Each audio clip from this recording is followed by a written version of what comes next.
Today I'm gonna show you how I turned this into this. I made this stuff for my Fearne cosplay, a character from Critical Role that I really love. But of course, you can use these techniques for many other similar props, masks, staffs, wands, or even creature builds. First, I taped several sheets of paper together and sketched out the shape of the staff, marking where it would need to bend. I used a hollow cardboard tube, lined it up to the template, marked the cuts and removed a small wedge so it could bend. Make sure to cut only partway through, or the staff will be much less stable. Then I hot glued the seam and let it dry. To make it look less like a bent tube and more like a knotted branch, I padded it with aluminium foil, pressing and shaping until it had a natural uneven surface.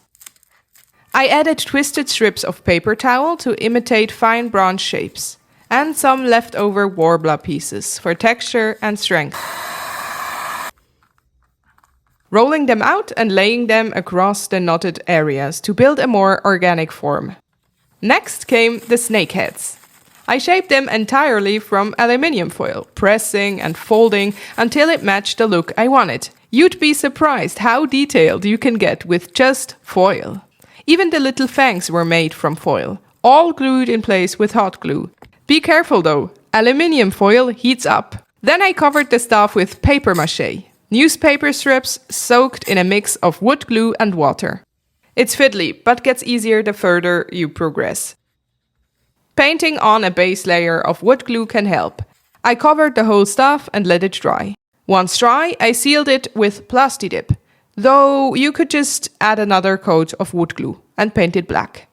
The little lantern was also made from paper mache, kept thin so the light would shine through.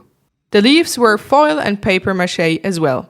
For painting, I used a brown to green gradient, then added details and shading. The hanging flowers were store-bought and dyed with Rit Dye-More. I attached them to small warbler branches and glued on additional small artificial flowers all over the staff. And that was it.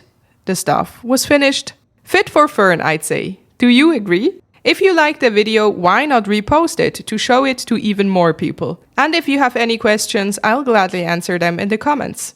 One last tip, be careful with hot glue. After 11 years of cosplay, you just get used to the pain.